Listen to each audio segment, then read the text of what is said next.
now we're going to manage our files and folders. So if you have that folder from the previous lecture, we'll just start with that one.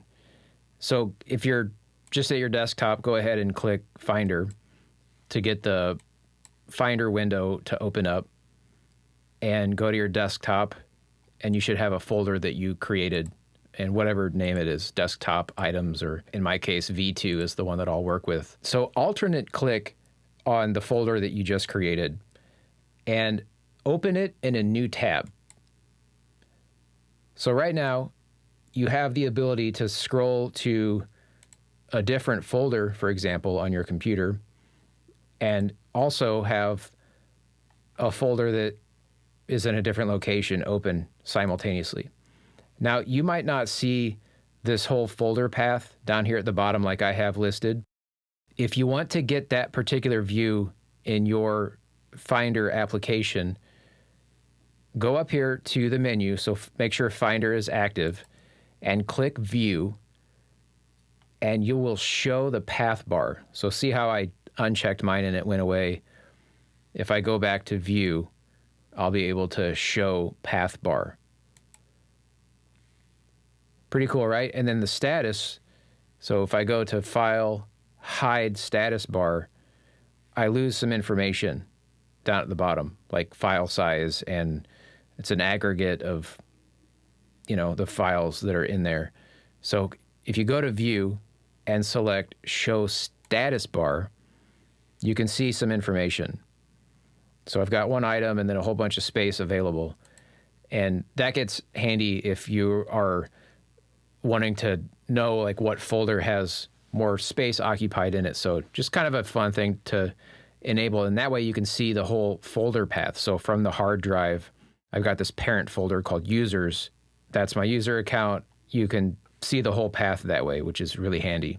So this is just a way to split the search around. So if you're moving things from one place to another, you might find this handy. So I'm going to go all the way to the folder in this particular tab, and I'm going to move Desktop Items V2 into my Documents folder by hovering over that tab and just I'm still holding the file. Like even right now I have my finger pressed and I'm still hanging on to this folder.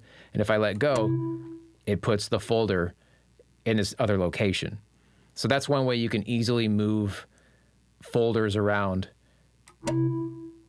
You could also grab this folder and drag it over here to the left and create a shortcut. So if you have a folder that you use often or plan to use often, sometimes having that shortcut is a really nice way to get to it without having to think about where the folder is located. Like I have vids in progress. That's just video files that I work with and need quick access to. So, you can see for this course, I've got all kinds of stuff, B-roll, images, different camera angles.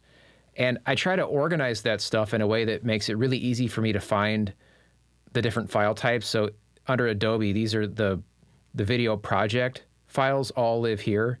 And then if I want to grab an image or something, I can just click that. With an image, you can hit the space bar to get a preview of the file. And then using your arrow key, you can drill down. So right now I'm going up and down, and I can collapse this folder by going left and right with my arrow keys. And this is one of the reasons I like to use list view. It allows me to go through these folders in a very hierarchical manner and see what's down there. If I come up here to the top, I can just collapse that parent folder. So the way that I do that, I just use that shortcut key that we learned earlier. So from here, if I want to start a new Udemy course, I can just click anywhere inside this and hit Command-Shift-N as in Nancy and say New Video Folder. Hit Enter, and then there's my folder. So I can easily save files in here now. Going back to Finder, if you want to adjust more parameters, you can go to Preferences here and then see things like what shows up on the sidebar. Like there might be more here than you care to look at. For me, I don't really use tags all that often, so I could probably go through and just uncheck some of this stuff. I don't really use those labels, so it's just taking up screen real estate. So you get the idea. And then under general, you can decide what you want to have show up here. Like I actually have a connected server where I put giant movie files so that it doesn't take up hard disk space on the computer itself. And then you can change when you open a new Finder window, what folder opens up. So a lot of times this will be under the recents folder, and the recents folder can be a little chaotic because it just shows you everything that you've opened recently. And I'll show you an example of what that might look like just to give you some ideas for how to organize that over time as you start building files and folders on your own computer. So this is my Udemy Google Drive folder. So I'm going to double click that, and you'll see here it's a mess. It's like folder, file, different file type, folder, random file, probably a screenshot. Yeah, that's really old school. Look at that. It's the red logo from years ago.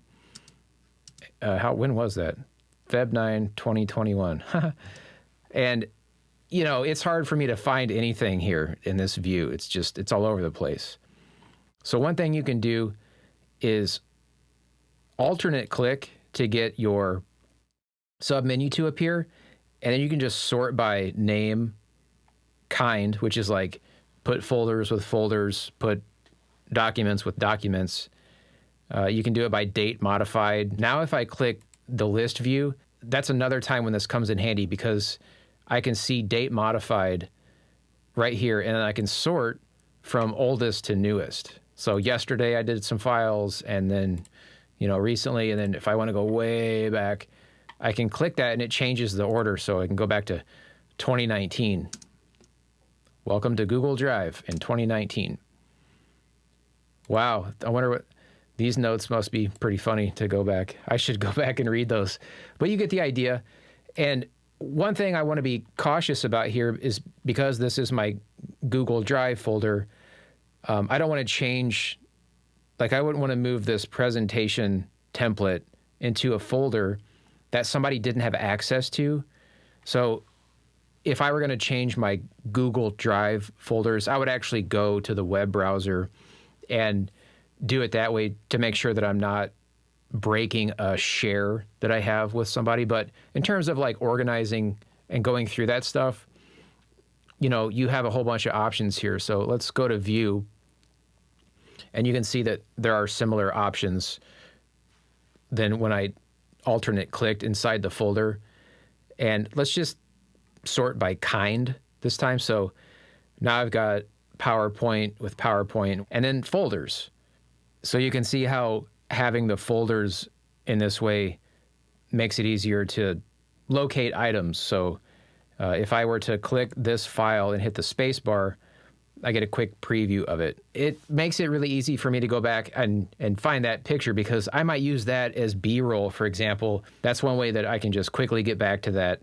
And that's why I think it pays off to have these folder hierarchies built out that way.